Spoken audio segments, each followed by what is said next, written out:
और अब देखिए पाकिस्तान की तबाही की कहानी जो कि ब्रह्मोस मिसाइल ने लिखी। पाकिस्तान के 11 एयरबेस भारत की 15 ब्रह्मोस मिसाइल से तबाह हुए और अब इसे लेकर बड़ा खुलासा हुआ है कि डमी विमानों की मदद से पाकिस्तान को कैसे छकाया गया और फिर उसके सैन्य अड्डों को तबाह किया गया।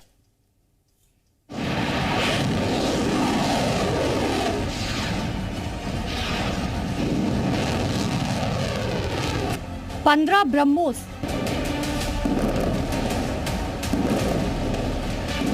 डमी विमान,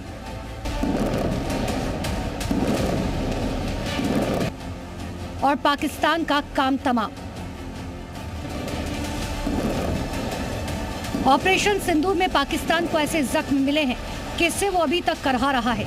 उसके 11 एयरबेस पर जाकर भारत ने ऐसे हमले किए वो पाकिस्तान के पास मुंह छिपाने की जगह नहीं है। और पाकिस्तान के लिए सबसे बड़ा सिरदर्द बना भारत का ब्रह्मास्त्र ब्रह्मोस मिसाइल। वो ब्रह्मोस जिसने पाकिस्तान की आंख, कान और दिमाग पर सीधा प्रहार किया। और अब ब्रह्मोस ने कैसे पाकिस्तान में तबाही मचाई उसका बहुत बड़ा खुलासा हुआ है, जो बताता है कि कैसे भारत ने सोची समझी रणनीति और एक्शन को एक साथ मिलाकर पाकिस्तान का काम तमाम कर दिया।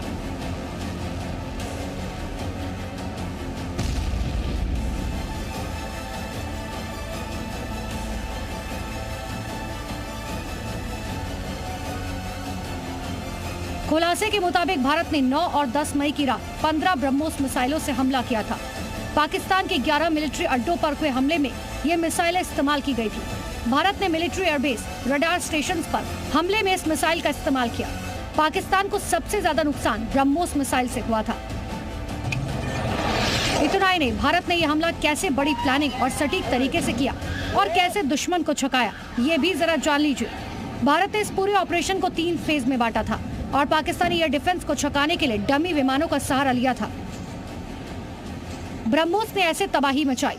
पाकिस्तानी एयरबेस को टारगेट करने के लिए सेना ने पहले फेज में Pakistani air missile defence system को एक्टिव होने पर मजबूर किया।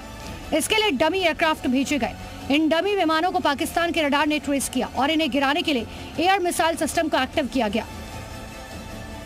पाकिस्तानी सेना ने इस दौरान अपने उन HQ-9 air defence missile system को भी एक्टिव कर दिया, जो सैन्य ठिकानों से दूर खास लोकेशंस पर छिपाए गए थे।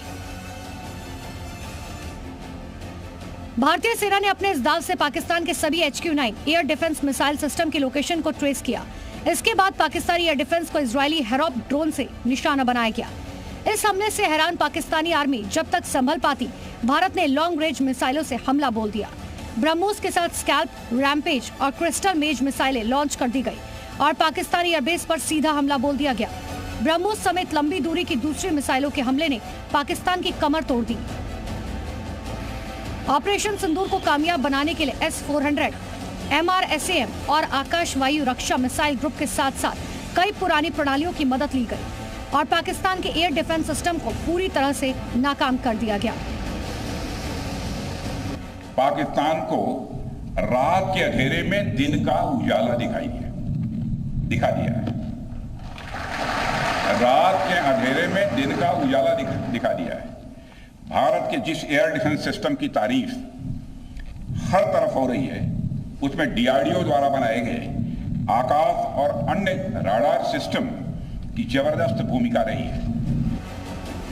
पाकिस्तान के पूर्व एयर मार्शल मसूद अख्तर ने भी इस बात की पुष्टि की और ये बताया कि पाकिस्तान के बोलारी एयरबेस पर जब ब्रह्मोस ने हमला किया तब वहां पर पाकिस्तान का अवॉक्स विमान मौजूद था। इस विमान पर रडार लगा होता है जो आसमान से लंबी दूरी तक नजर रखता है। बोलारी पर ब्रह्मोस के हमले में पाकिस्तानी वायुसेना के कई पायलट और सैन्य कर्मी मारे गए थे। उस बेस के ऊपर 4 surface to surface BrahMos missile आए। सरफेस टू सरफेस या एयर टू सरफेस, ये मुझे नहीं पता। तो पायलट्स जो हैं वो पहले दौड़े कि वो अपने जहाजों को सिक्योर करें। अच्छा। और जैसे ही पहला आया वो जूम करके ऊपर से दूसरा आया, फिर तीसरा आया, फिर चौथा आया, जो कि अनफॉर्चुनेटली बोलारी में डायरेक्टली आके एक हैंगर पे लगा जहां पे कि हमारा एवैक्स खड़ा था, जो डैमेज हुआ, जहां पे शहादतें भी हुई। जाहिर है हिंदुस्तान ने ऑपरेशन सिंदूर के जरिए न केवल पाकिस्तान बल्कि चीन से लेकर उसके तमाम हितैषी मुल्कों को सीधा संदेश दिया कि अगर हिंदुस्तान को छेड़ोगे तो हिंदुस्तान कहीं का नहीं छोड़ेगा। ब्यूरो रिपोर्ट, जी मीडिया।